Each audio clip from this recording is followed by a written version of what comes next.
It's Miss Heather, piano and voice teacher, Conservatory of the Ozarks, here with Miss Katie. So Katie is an apprentice voice and piano teacher here at the Conservatory. She started out as a student and now she's learning how to be a teacher, and she has a few of her very own students. So today we're talking about some things that she's encountered in her lessons that, in the method books they don't really tell you what to do when some of these things go wrong. And you're like, what do I do now? So one thing she was saying is she has a little Mozart student, and it's a boy, and he is kind of doing the opposite of what you want him to do right now, kind of. Mm-hmm. So he's putting Beethoven Bear up by the high sounds, and Mozart Mouse down by the low sounds, and when she asks him to find his spot in the middle of the piano, like, he'll come down to the low side only and be like, I'm in the middle. Obviously he knows what the right answer is, but he's like refusing to give the right answer. Yeah. I've had some students do that too, and they think it's hilarious, So I don't know, without being in the lesson, of course I don't know the perfect answer. I'm sure you handled it really well.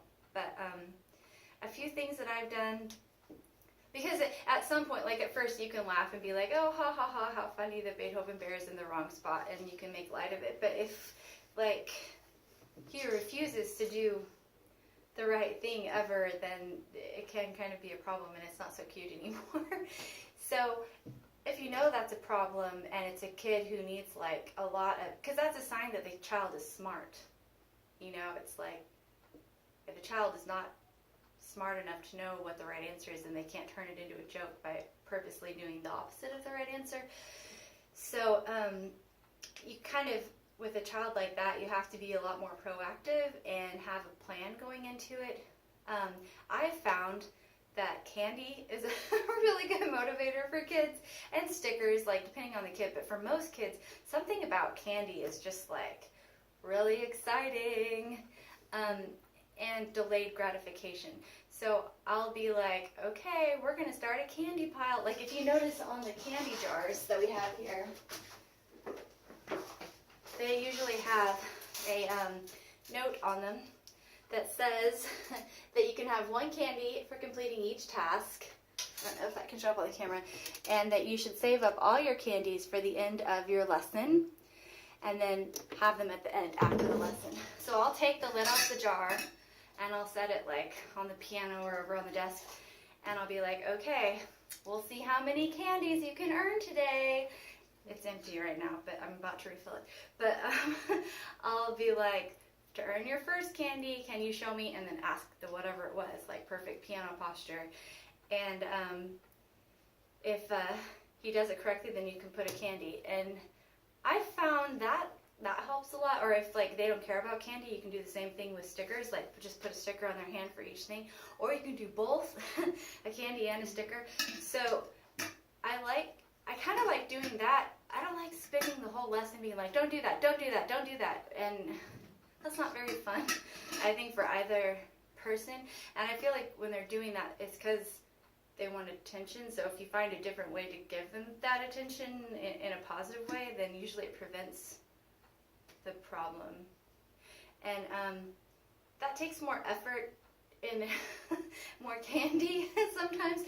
So sometimes you have to, so they don't end up leaving with 5 handfuls of candy. You have to make them work for it. So to earn your next piece of candy, you have to do these 3 things or whatever. Make getting the candy harder and harder. But still they're working towards an incentive. So I don't know. Did you try something like that already?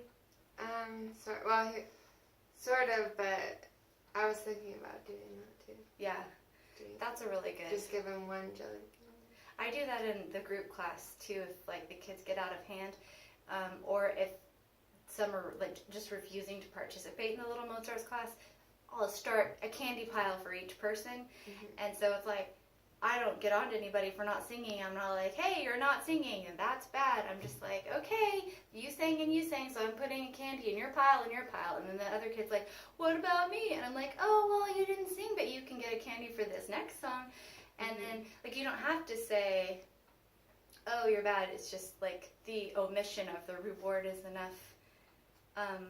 Some people have been like, that's so mean that you give the one kid candy and not the other kid. And I'm like, that's not mean. I tell them at the beginning, if you sing this song, you get a candy. If you don't sing the song, you don't get a candy. It's cool if you don't want the candy and you don't want to sing, but those are the parameters, you know.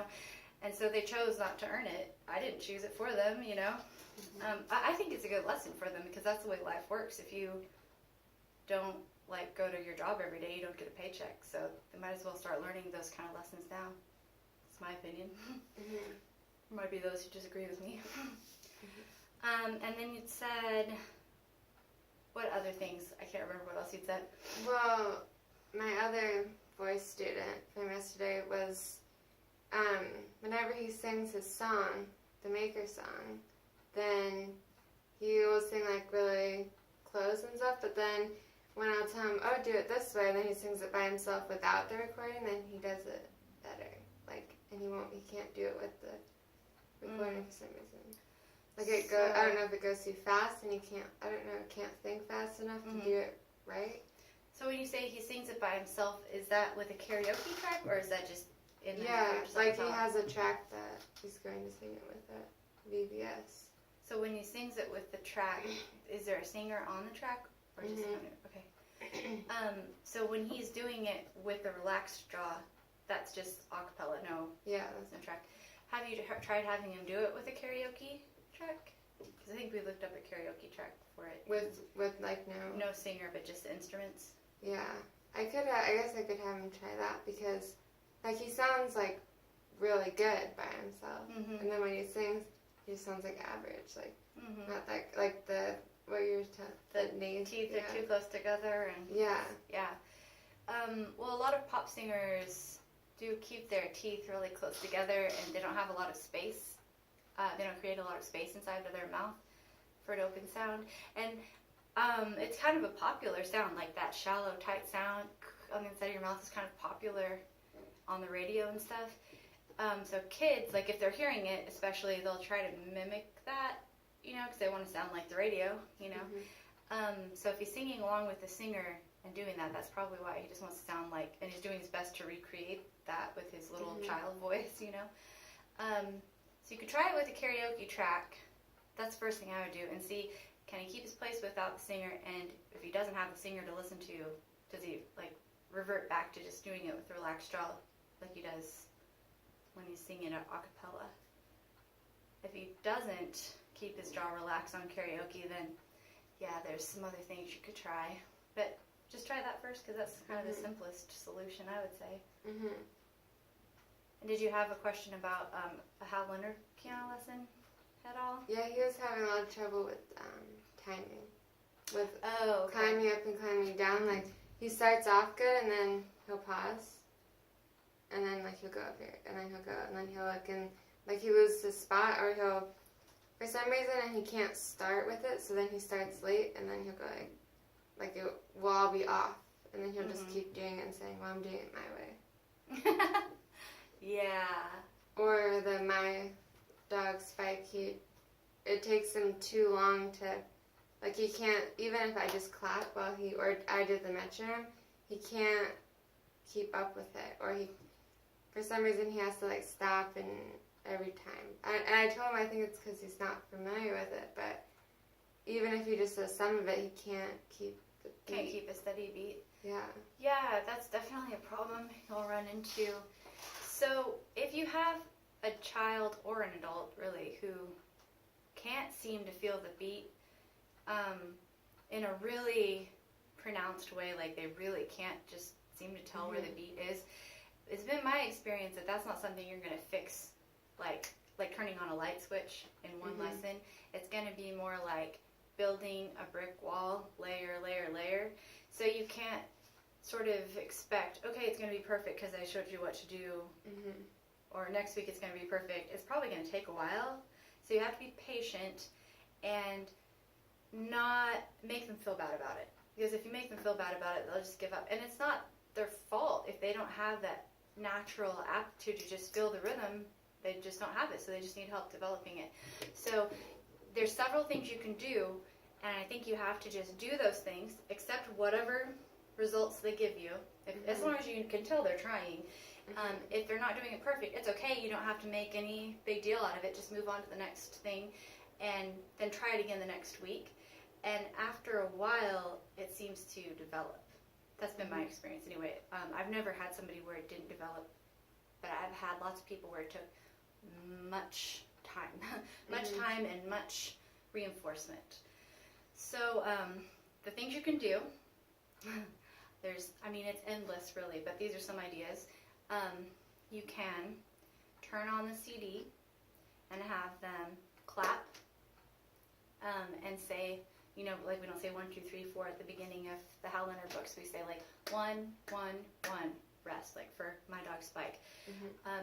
And just clap the steady beat, because it may just be too much. Like maybe he can feel the beat, but he can't feel the beat and think of which finger number and think about his hand shape and think about which hand he's using all at the same time. So if you take everything away except for the rhythm, then he can just think about that. So he can just clap, or he could say the lyrics, my dog Spike, rest. Like you can make him sing, which is great if you actually can get him to sing. Some kids feel shy to sing, so they can just talk.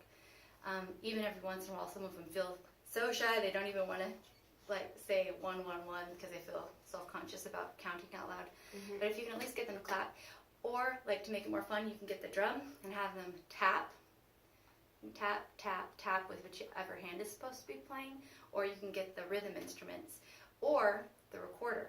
They can toot, toot, toot, rest, toot, toot, toot, rest.